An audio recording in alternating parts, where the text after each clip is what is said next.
네, 오늘 말씀을 보면 늦은 시간에도 해가 저물었는데도 많은 사람들이 여전히 예수님을 쫓아오는 장면이 보여집니다.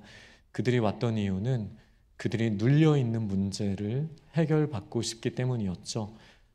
귀신이 들려 있는 자들, 지금 우리에게 조금 더 와닿는 표현으로는 내 뜻을 내 마음대로 하지 못하고 무언가에 중독되어 있고 사로잡혀 있는, 그것이 감정의 영역이든 의지의 영역이든 우리가 자유로운 선을 선택하지 못하는 뭔가에 사로잡혀 있는 모습, 이 문제를 해결받지 못해서 주님을 쫓아가는 사람들이 있었습니다. 또한 육신의 연약함으로 병들어 있는 모습으로도 예수님을 쫓아왔습니다. 근데 예수님께서는 다 쫓아내시고, 그러니까 귀신들을요, 그리고 병든 자들을 다 고치셨다, 이렇게 본문은 이야기합니다. 예수님을 만나면 문제가 해결되니 사람들은 더 예수님을 만나고 싶었겠죠. 그런데 그들이 예수님을 쫓아온 이유는 무엇이었을까요?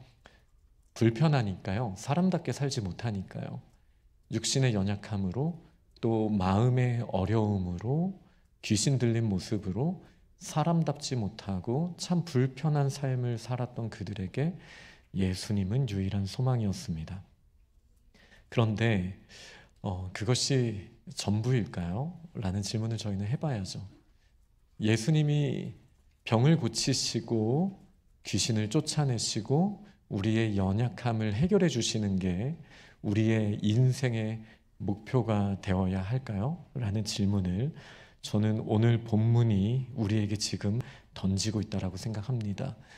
마태는 이사야 선지자의 말, 특별히 종의 노래를 기록한 이사야서 53장의 말씀으로 마태복음 특유의 표현, 이는 구약의 어떤 특정한 말씀을 이루려 하심이라 라는 문구를 오늘 본문에도 넣고 있습니다.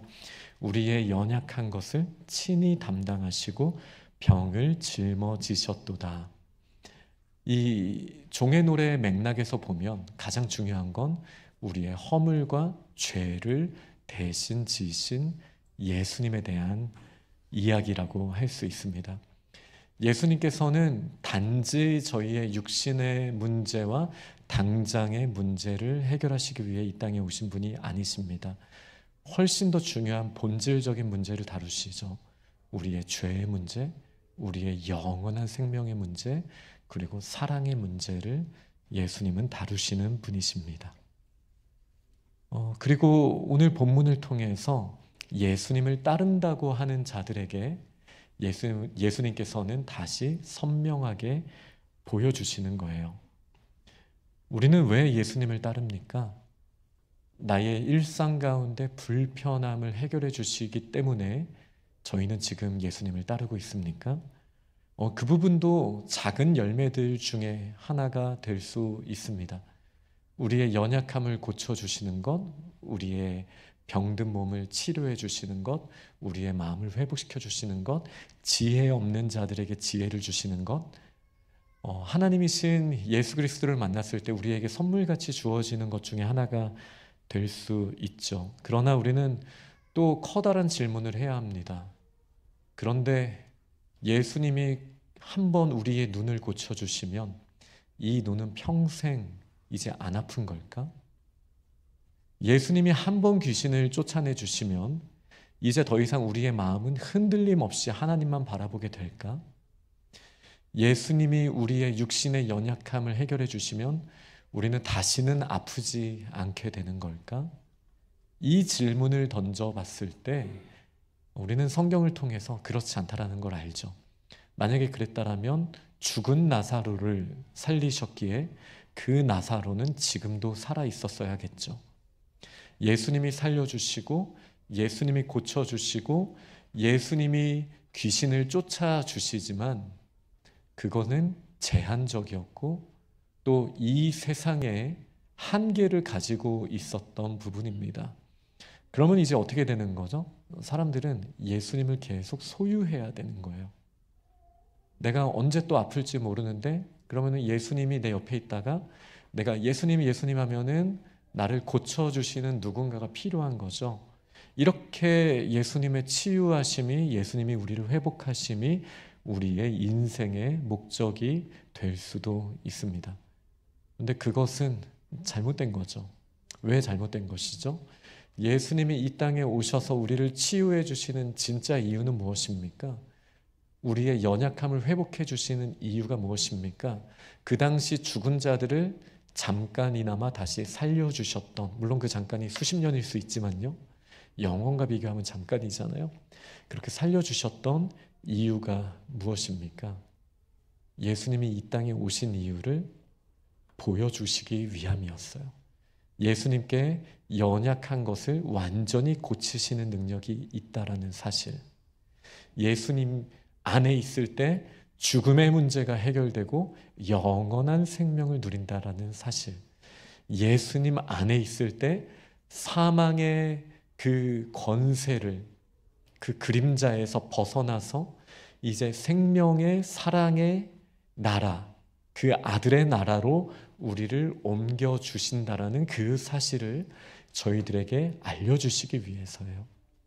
지금 우리에게 필요한 게 잠깐 고쳐지고, 잠깐 마음이 편해지고, 잠깐 먹을 것을 먹을 수 있는 상황이 되는 것이 아니라, 이 문제를 근본적으로 완전히 해결하실 수 있는 분, 예수 그리스도시라는 사실을, 이사야 선지자가 말한 그분이 바로 주 예수 그리스도라는 사실을 밝히 드러내시기 위하여 예수님께서 이 땅에 오셨고 우리들을 회복시켜 주셨습니다. 그러니 이렇게 정리해 볼 수 있겠죠. 예수님이 우리 곁에서 우리의 작은 문제 하나를 만져주시는 것이 우리의 인생의 목적 혹은 신앙의 목적이 되어서는 안 되겠습니다. 이렇게 생각해야 됩니다. 예수님이 우리를 회복시켜 주시고 우리의 마음을 만져주시고 우리에게 새 힘을 주시는 이유는 이제는 하나님의 자녀로서의 권세를 가지고 이 땅에서 사명을 가지고 살기를 원하시기 때문이다. 이것은 지금 우리에게 계신 예수님이 함께 하시는 그 이유가, 우리에게 은혜를 주시는 이유가 그냥 우리의 모든 것을 해결해 주시기 위하여 이 땅에 오셔서 나를 모든 문제에서 건져내 주시고 나는 예수님 안에서 편안함을 누리면 된다. 이 목적으로서 나의 인생의 문제를 해결하기 위한 그 수단으로서 예수님을 삼고 내가 나의 인생의 목적이 되는 것이 아니라 나의 연약함을 해결해 주셔서 이제 다시 하나님의 자녀답게 하나님의 명령을 따라 사명을 감당하는 이제 시작점에 다시 나를 세워주시고 건강하게 하셔서 생명 주셔서 회복시켜 주셔서 다시 시작점에 우리를 세워두시고 하나님이 보여주신 그 길대로, 사랑의 길대로 나아가며 하나님께 영광 돌리는 삶을 원하시는구나. 이렇게 우리의 목적을 분명하게 할 필요는 있겠습니다. 그런데요, 우리가 살아가다 보면 이 두 개가 어떻게 이렇게 선명하게 분리되어서 보여지겠습니까? 헷갈리는 거죠. 나의 당장의 문제가 인생의 전부인 것처럼 보이고 이 문제를 해결하기 위해 예수님이 꼭 필요해 라는 믿음을 가지고 있으나 예수님이 원하시는 그 너머 우리를 회복시키시기를 원하시는 이유를 생각하지 못하고 그냥 예수님 이렇게만 함께 해주세요. 내가 어려울 때 저 만져주시고요. 제가 마음이 아플 때 위로해 주시고요. 그래서 제가 평생에 어디로 가든지 힘들 때마다 주님이 제 옆에 계셔 주시면 저는 너무 좋을 것 같습니다. 이 정도의 믿음을 혹 우리가 가지고 있기 쉬운데 이제 그건 너머의 믿음 있잖아요. 이것을 뛰어넘어서 우리가 나를 이만큼 사랑하셨으니 하나님의 나라의 꿈을 위하여 저는 전력질주 하겠습니다. 주님을 따르겠습니다. 이러한 믿음의 고백을 할 수 있는 저희들이 다 될 수 있기를 간절히 원합니다. 오늘 본문을 보면은 예수님께서 많은 사람들이 모인 상황 가운데 건너편으로 가시겠다라고 제자들에게 명하셨습니다. 이 건너편으로 간다라는 것이 어떤 의미인가요? 지금 본문의 맥락에서는 갈릴리 호수지만 굉장히 커요. 물론 미시간 호수만큼은 아니지만 그래도 굉장히 큰 호수입니다. 바다라고 하잖아요. 굉장히 큰 이 호수에서 서편에서 동편으로 건너가시겠다라고 하신 말씀이에요. 이것은 그냥 저희가 단순히 건너편으로 가시겠다 정도가 아닙니다. 이 동편은 행정구역이 다른 곳입니다. 그러니까 국경을 넘어가는 거예요. 이 서쪽은 전통적인 이스라엘의 땅에 속해 있는 곳입니다. 저희가 요단강 건너간다라는 표현을 하잖아요. 이게 원래 동편에서 하나님의 약속의 땅 가나안으로 건너간다는 뜻이거든요. 근데 지금 예수님은 이 서편에서 세상을 향하여 건너편으로 가시겠다라고 말씀하신 거예요. 행정구역으로는 헤롯이 이제 갈릴리 지역을 다스렸지만 이 동편은 헤롯의 통치 구역이 아니었습니다. 그래서 신약 성경에는 이 갈릴리 호수의 동쪽 지역을 데가볼리라고 말하는데 데카폴리스잖아요. 10개의 도시들의 연합. 딱 이름만 들어도 헬라 문명의 영향을 크게 받은 그리스 로마의 문화가 세속 문화가 다스리고 있는 완전한 이방 땅이라는 것을 저희는 알게 됩니다. 이 내용은 우리가 다다음 주 이후에 좀 더 보게 될 거예요. 다음 주에 건너가시는 장면, 그 다음 주에 건너가서 일어난 일들, 굉장히 세속적이고 하나님과 상관없는 것 같은 일들이 막 일어나는 그 세상. 예수님께서 유대인들에게 말씀하시는 거예요. 이제 다른 나라로 가야겠다. 그때 이제 예수님을 경험했던 사람들이 당황스러운 거죠. 예수님이 계속 내 옆에 계시면서 불편한 거를 해결해 주시면 좋겠는데 이스라엘의 메시아신데 왜 건너편으로 가신다고 할까? 그리고 이제는 두 부류의 사람들이 생기게 되겠죠. 그냥 익숙한 땅에 있는 사람들, 그리고 예수님을 따라 건너가는 사람들. 그것이 하나님의 나라가 지금 아니라 할지라도, 내가 불편하다 할지라도 예수님께서 명하셨으니 건너편으로 가자라고 명령하셨으니 불편하지만 두렵지만 가겠습니다 라고 말하는 사람들이 있겠죠. 저는 이후의 내용들은 불편하지만 두렵지만 가겠습니다 라고 결단한 사람들에게 주신 주님의 말씀이라고 생각합니다. 그리고 두 명의 이야기를 우리가 한번 생각해 보면서 지금 저희들에게 주신 하나님의 말씀을 한번 깊이 생각해 보면 좋겠습니다. 첫 번째는 한 서기관이 주님께 나와서 선생님, 어디로 가시든지 저는 따르겠습니다 라고 이야기합니다. 이 마태복음의 맥락에서 이 사람이 어떤 선한 의도 혹은 안 좋은 의도였는지 우리는 분별하기는 어렵습니다.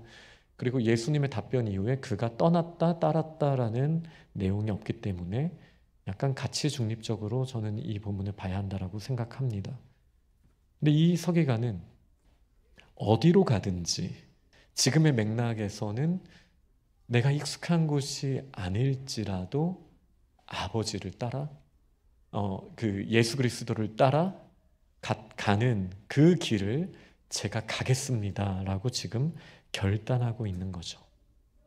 우리가 익숙하고 편안한 이것이 전부라고 생각한 내가 나름대로 해보고 내가 왕의 자리에 있고 어려움이 있을 때마다 예수님이 나를 좀 도와주시면 이런 문제들은 해결할 수 있어 라는 곳에 익숙하다가 하나님의 나라를 경험하면서 우리는 익숙하지 않은 세계를 경험하기도 합니다. 그때 이 청년 같은 고백이 저희들에게 있어야 될 줄 압니다. 어디로 가든지 저는 주님을 따르겠습니다. 이 고백이 이어지기까지의 상황은 지금 이 서기관에게만 있었던 것은 아닙니다. 아브라함에게도 똑같은 명령을 주셨죠. 본토 친척 아버지의 집을 떠나라. 그리고 내가 너에게 지시할 곳으로 가라. 심지어 좀 아브라함에게는 좀 믿음의 조상이니까 어쩔 수 없죠. 쉽지 않은 명령을 계속 주시는 거예요. 너의 아들도 버려라. 이삭을 바쳐라까지 한 거잖아요. 근데 아브라함은 주님께서 명령하신 곳으로 어디든지 가겠습니다. 라는 믿음을 가지고 있었습니다. 이게 지금 저희들에게 주님께서 기대하시는 바라는 사실을 저희는 기억해야 합니다. 우리는 익숙한 것이 전부라고 생각하죠. 그러나 우리가 익숙하지 않은 상황들을 만날 때에도 우리는 주님의 말씀을 붙들고 어디로 가시든지 저는 따르겠습니다. 이 고백은 이제 저희들에게 어떤 그림을 그려주냐면요. 팀 켈러 목사님이 이런 표현을 썼거든요. 예수님을 따른다라는 건 보험을 드는 것이 아니다. 인생 전체를 주님께 맡겨드리는 거다. 그냥 주님이 나를 고쳐주세요 정도로 고백했던 사람들은 보험 드는 거예요. 내가 내 인생 잘 끌고 갈 수 있는데 가끔 예기치 못한 사고가 일어나면 그때 예수님 오셔서 한 번씩 좀 해결해 주시죠. 그러니까 이런 마음을 가지고 있을 수 있는데 그게 지금 예수님을 따랐던 대부분의 사람들의 모습이라는 것이죠.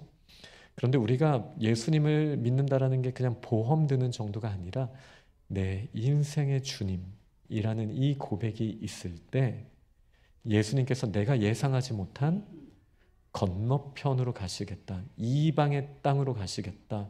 저 돼지들이 우글거리는, 제가 말씀드리는 이 돼지들은 그 부정한 짐승들이 우글거리는 곳에 그 한복판에 가시겠다라고 예수님이 말씀하실 때에도 어디로 가든지 따르겠습니다 라고 고백할 수 있는 저희들의 믿음이 있기를 소망합니다. 그리고 이 고백은요, 우리의 미래를 맡겨드릴 수 있어야 돼요. 주님이 우리의 통치자이심을 인정하고 우리의 미래도 주님께 맡겨드리니 나는 현재 주님을 따라 주님이 명령하시는 대로 최선을 다하겠습니다. 이런 결단이 저희들에게 필요합니다. 그때 예수님께서는 분명하게 하시기 위해 이 말씀을 하십니다. 불편할 거라는 거예요. 여우도 굴이 있고 공중에 새도 거처가 있지만 인자는 머리 둘 곳이 없다. 지금까지 예수님을 따르는 것은 편했기 때문에 우리가 그런 경험들 있잖아요. 내가 해결하지 못했던 문제 기도했는데 하나님이 들어주셨어. 나에게 편안함을 주셨어. 내가 막혀있는 문제가 있었는데 하나님이 길을 열어주셨어. 이때 예수님을 따르는 건 세상 누구라도 할 수 있죠. 그런데 예수님이 어디로 가든지 가시든지 주님을 따르겠습니다라고 고백한 이 서기관에게 예수님께서 하신 말씀은 내가 갈 곳은 불편한 곳이야 라고 말씀하시는 거예요. 근데 이 불편하다라는 말이 저희가 잘 이해해야 합니다. 불편한데 평강이 있는 곳입니다. 몸은 좀 힘들고 세상의 기준으로는 내가 쌓아놨던 계획대로 이루어지지 않고 뭔가 나의 그림대로 펼쳐지지 않아서 불편하지만 예수님을 따라가다 보니 진짜 평강과 진짜 멋진 보화들이 아주 많은 곳. 그런데 지금 내가 붙들고 있는 문제로 봤을 때는 불편한 곳. 그 불편함. 예수님은 그거를 선명하게 보여주신 거예요. 이거는 선을 그으시는 거예요. 편안함을 쫓아서 너의 당장의 문제를 해결하기 위해서 예수님을 따라오는 거라면 너는 잘못 따라오는 거야 라고 선을 분명하게 그어주고 있으신 거죠. 그리고 이 말씀은 사실 그대로 이루어집니다. 건너편으로 갔을 때 이 수많은 무리가 다 따라가진 않았죠. 그리고 8장 마지막 절을 보면요, 그 지역 사람들은 예수님께 떠나가시기를 간구했다라고 말합니다. 떠나가 주세요. 당신 있으니까 너무 불편해요. 떠나세요. 이렇게 말했다라는 거예요. 제자들을 데리고 예수님이 다니십니다. 배척받습니다. 막 하나님을 모욕하는 자라는 마음을 가지고 예수님을 바라봤으니 그 마을마다, 유대인의 마을조차도 예수님을 환영하지 않습니다. 제자들이 그 가운데 조금씩 줄어들었을 수 있어요. 그런데 그만큼이나 또 반대로 당장 나의 필요를 해결해 주시는 예수님을 경험했으니 또 나의 필요에 목마른 자들이 예수님을 또 많은 무리들이 따르기도 했어요. 이 모든 것이 정확하게 정리된 순간이 언제입니까? 예수님의 십자가. 예수님이 머리 둘 곳도 없고 모든 사람들에게 배척받는 그 순간 예수님의 제자들도 다 예수님을 떠나갔어요.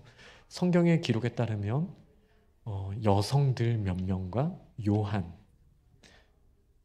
십자가 앞에 있었던 예수님의 사람들은 이렇게 손에 꼽힙니다. 그리고 다 도망갔어요. 왜요? 불편하니까. 그때까지 예수님을 잘못 이해한 거예요.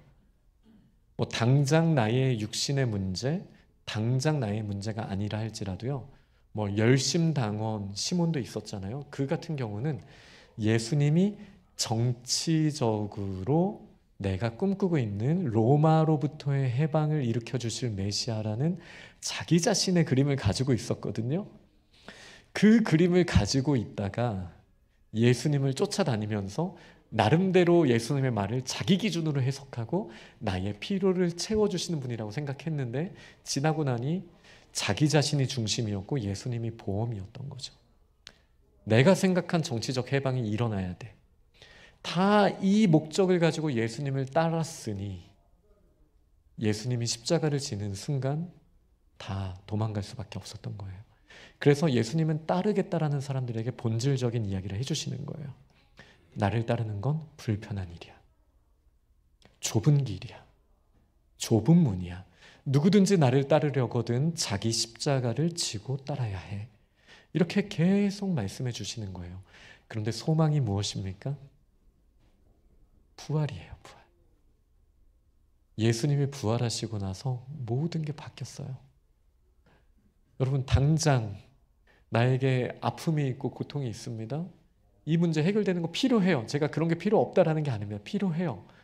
근데 비교를 해보자라는 거예요. 지금 해결됐다가 수십 년 후면 다시 닳아버리고 없어져 버리고 아니면 망가져 버릴 이것에 나의 인생을 걸고 있는가?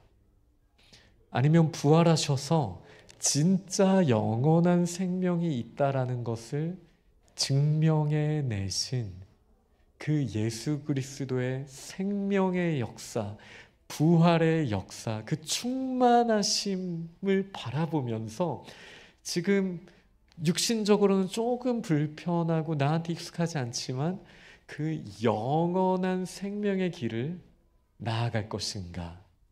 이 두 가지를 비교하면 선명한 거예요. 이쪽 세상에서는 내가 왕이었고 여전히 나는 책임지지 못해요. 그 가운데 때로는 잘 풀려서 행복한 것도 있지만 그러나 대부분의 경우는 좌절하고 낙담하는 경우가 많습니다. 그런데 이 세상의 기준을 뛰어넘어서 영원함을 바라보시기 때문에 이 세상에서 조금 불편하다 할지라도 그 길을 주저앉고 가시는 분이 있으세요. 그리고 그분을 이전까지의 시야가 아니라 부활하신 분으로 바라보니 그분을 따라가는 것에 주저함이 안 생기는 거예요. 이것이 예수 그리스도의 부활의 능력입니다. 모든 제자들이 예수님을 버리고 도망갔지만 적어도 고린도서를 쓸 때 사도 바울이 이야기할 때 예수 그리스도의 부활을 직접 본 500명이 아직까지 살아있다라고 얘기하지 않았습니까? 예수님의 부활을 보고 나서 이 500명의 예수님을 따름은 전혀 다른 차원이 된 거예요. 완전히 다른 차원이 된 거예요.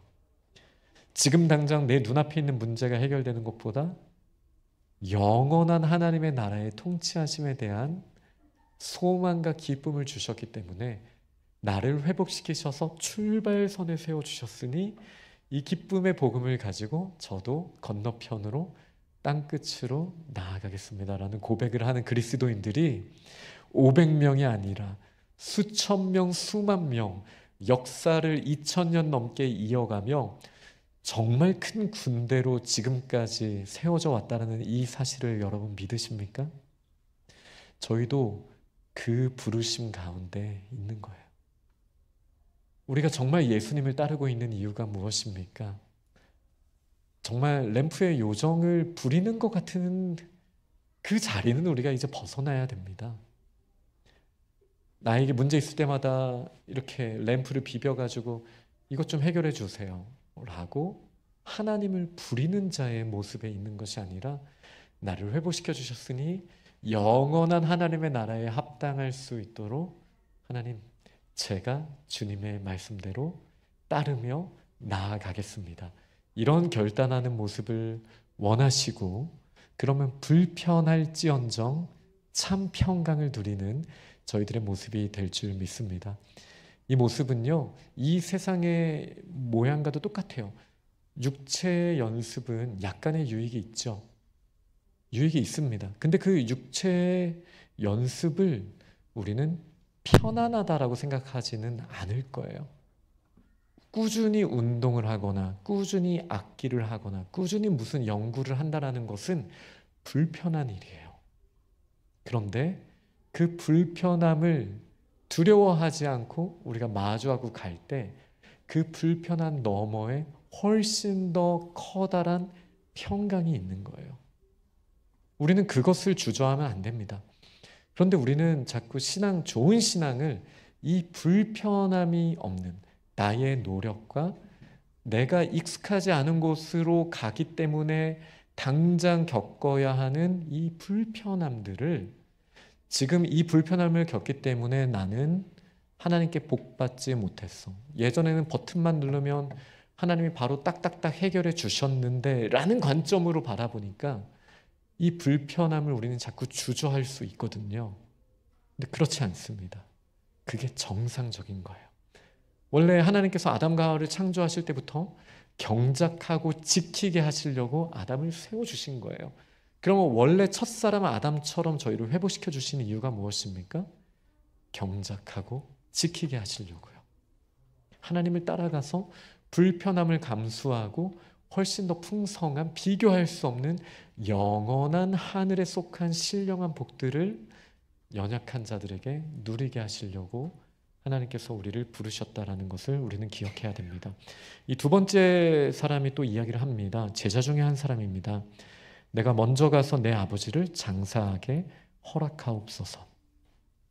아까 첫 사람은 불안한 미래에 대해서 결단을 하며 주님께 말씀을 드렸죠. 두 번째 사람은 현재의 또 과거에 일어난 일이 지금 예수님을 따라가는 것을 막을 수 있다라는 내용을 보여줍니다.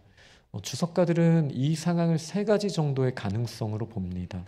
하나는 지금 예수님을 따르고 있는 상황 가운데 실제로 아버지가 돌아가셔서 바로 가서 이 장사를 해야 되는 상황. 두 번째는 그 당시 유대의 전통이 이제 1년이 지나면, 장사하고 난 지 1년이 지나면 그 뼈를 모아서 그냥 이렇게 굴 안에 넣어두고 나서 1년 후에 뼈를 넣어서 함에다 넣어두거든요. 이 과정에 1년 기간이기 때문에 그거는 하나님이 명령하신 거니 제가 이 명령도 잘 따르면서 주님을 따르겠습니다라는 것으로 이해하는 사람도 있습니다. 세 번째는 아직 돌아가시지 않았지만 제가 효를 다하고 아버지께서 나중에 돌아가시면 그 일을 잘 감당하겠습니다. 이 세 가지 다 저는 맥락상 전혀 문제가 없다. 이것을 우리가 대비되는 것으로 꼭 볼 필요는 없습니다. 예수님을 떠난다라는 것이 부모에게 효를 다하지 않아야 된다라는 의미로 저희가 볼 상황은 아닙니다. 오히려 예수님을 따르는 것과 비견될 만큼의 하나님의 명령, 첫째 되는 명령이라고 하실 수 있을 만큼 성경에서 반복적으로 말씀하시는 내 부모를 공경하라 라고 하신 이 말씀 그대로 하나님의 뜻을 제대로 지키려고 하는 것과 예수님을 따르려는 것과를 비교하는 모습으로 우리가 이해할 수 있겠죠.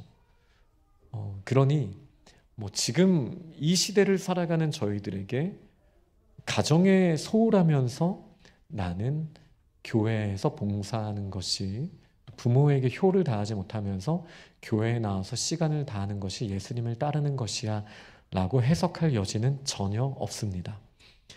우리는 예수님을 따르는 것은 지금은 시대적으로 전혀 다른 상황을 지나가고 있습니다. 예수님을 물리적으로 따를 수 있었던 사람은요, 시간과 공간의 제약을 받습니다. 지금으로부터 2000년 전에, 그것도 한 3년 정도의 시간을 팔레스타인 땅에서 그 당시에 직접 예수님의 말씀을 들을 수 있었던 자들에게만 예수님을 물리적으로 따를 수 있는 선택지가 있는 거예요. 지금 그 외에 저희들에게는 어떤 경우에도 특수하게 물리적으로 이렇게 해야만 예수님을 따르는 거야 라는 말은 저희가 해서는 안 됩니다.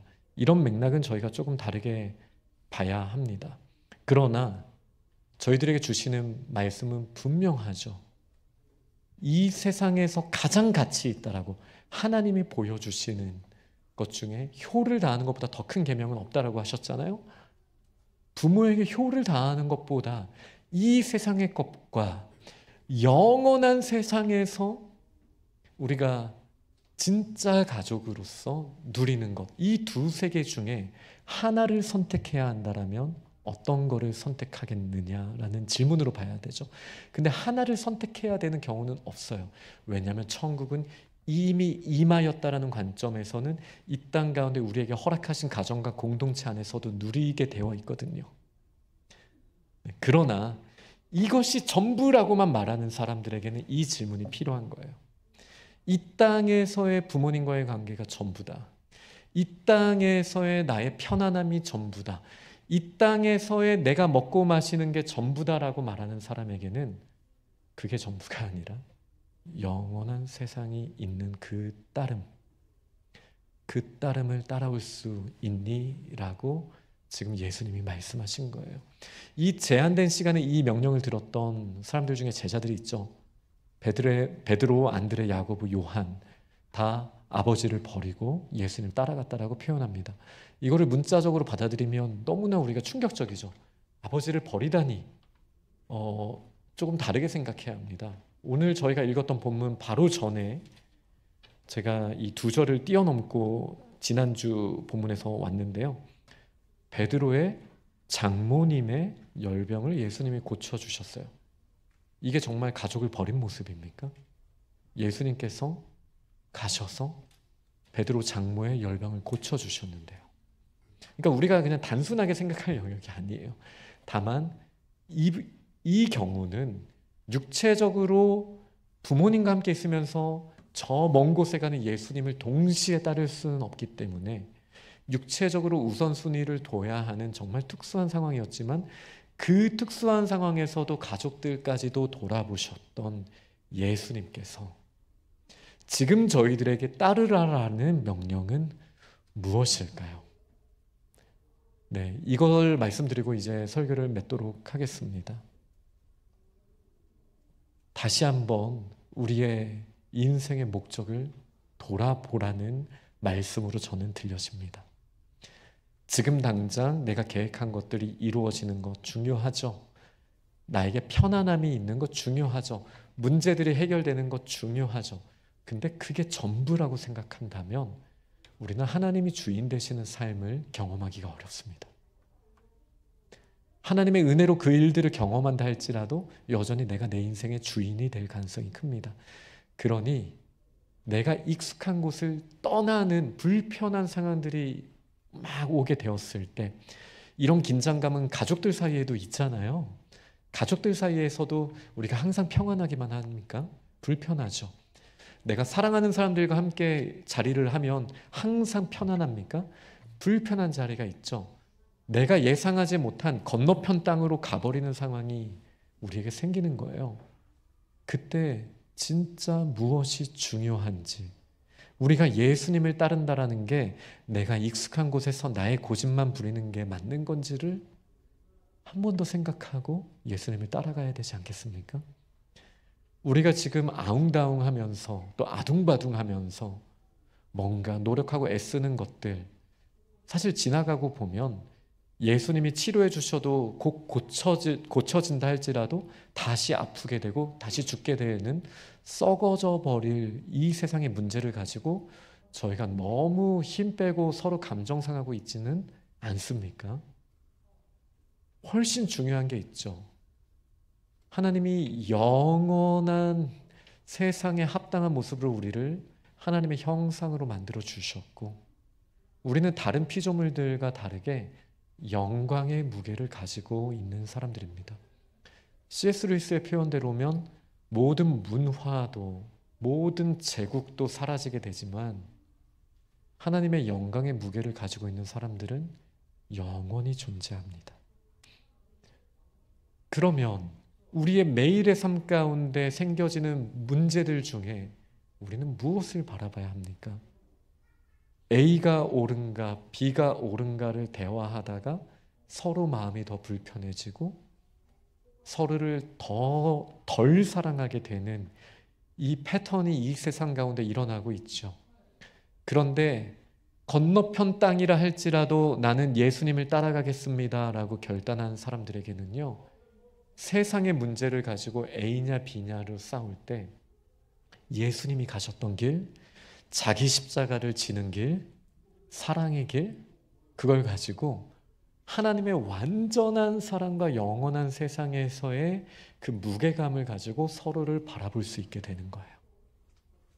그리고 그에게 예수님이 주신 마음을 가지고 격려하고 사랑하고, 때로는 우리가 이 길은 정말 하나님이 기뻐하시지 않는 길인데 라는 생각이 들면 따뜻한 마음으로 소통할 수 있는 그 길로 나아가는 것, 그것이 진짜 우리가 예수 그리스도를 따라가는 길이지 않겠습니까? 예수님께서는 본토 친척 아비집을 떠나 내가 너에게 지시할 곳으로 가라고 하나님께서 아브라함에게 말씀하셨던 것처럼 건너편으로 가자라고 말씀하셨어요. 이렇게 점점 어렵고 불편함으로 갈 때마다 이 제자들은 예수님으로부터 멀어졌습니다. 그리고 여전히 내가 주인인 것처럼 살다가 허망한 삶을 살았었죠. 그런데 유일한 소망이 무엇이라고요? 부활하신 예수님을 만난 거예요. 예수님이 당장 해결되어도 나중에 다시 문제가 될 그 정도 문제만 해결해 주실 수 있는 나의 조력자, 보험회사 직원 정도가 아니라 인생의 주, 만유의 주, 영원한 생명을 주시는 주, 이 믿음을 가지고 예수님을 따라가다 보면 불편한 곳, 힘든 곳, 내가 마음의 상처를 받을 수 있는 곳, 여전히 사랑이 없는 곳, 그곳 한가운데에 들어가서 메마른 곳에서 넘쳐 흐르는 생명수를 저희를 통하여 주실 수 있다는 이 사실을 믿으시기 바랍니다. 우리의 과거의 상처, 현재의 문제거리가 예수님을 따르는 것을 방해하고 있습니까? 오늘 주님께서 주신 질문에 답을 얻으셨기 바랍니다. 제자 중에 한 사람은 과거의 것에 대한 이 책임감과 무게감을 가지고 익숙한 곳을 저는 떠날 수 없어요 라고 말했는데 예수님은 그래도 떠나야 돼 라고 말씀을 하신 거예요. 미래에 대한 두려움을 용기를 내어서 벗어났던 한 서기관이 있습니다. 어디로 가시든지 제가 따르겠습니다. 미래에 대한 두려움도 우리가 새로운 방식으로 다른 사람들을 대하지 못하는 이유예요. 부활하신 예수님을 신뢰하면서 다른 사람들을 바라보십시오. 그 문제가 그렇게 큰 겁니까? 아니라는 사실을 우리가 깨닫게 돼요. 그리고 우리가 그 불편한 길로 가면서 오해들도 풀어가고 대화도 해보고 기도하고 하나님 앞에 무릎 꿇으며 나아갈 때 하나님의 방법으로 믿음의 사람들을 통하여 참 회복을 허락하여 주실 줄 믿습니다. 이렇게 보면요, 이제 두 그룹이 분명하게 나눠지는 거예요. 서로 주장을 하다가 그러나 나는 익숙한 곳에 있어야 돼, 내 생각은 절대 틀리지 않아 라는 자리에 있어서 어떻게 보면 익숙하지만 마음 가운데는 평강이 없는 자리, 그리고 영혼과도 연결되어 있지 않은 그 자리, 우리가 구원받은 사람으로서도 매일의 삶 가운데 이런 어떤 면에선 지옥 같은 삶을 경험할 수도 있죠. 그러나 내가 용납하고 내가 들어주고 그러면서도 따뜻하게 할 수 있는 말들을 하는 익숙하지 않은 자리로 나아가는 것으로 예수 그리스도를 따라가고 모든 문제들 가운데 부활하신 주님 가운데 소망을 가지며 사랑과 품격을 잊지 않고 또 잃지 않고 저희가 그렇게 믿음으로 나아갈 때 그 가운데 하나님 나라의 풍성한 은혜가 펼쳐지게 될 줄 믿습니다. 그렇게 믿음으로 예수 그리스도를 따라 어디든지 가겠습니다 고백하는 우리 귀한 공동체가 다 되시기를 간절히 축원합니다. 아멘. 이 시간은 함께 기도하실 때 주신 말씀을 기억하며 결단하고 주님, 제가 익숙하지 않은 상황들이 일어난다 할지라도 믿음으로 하나님 앞에 나아가고 나 자신을 내려놓으며 주님 뜻에 순종하고 영원한 생명을 바라보며 나아가겠습니다. 이러한 결단을 또 우리가 올려드리면 좋겠습니다. 우리의 시간과 정성도 함께 봉헌합니다.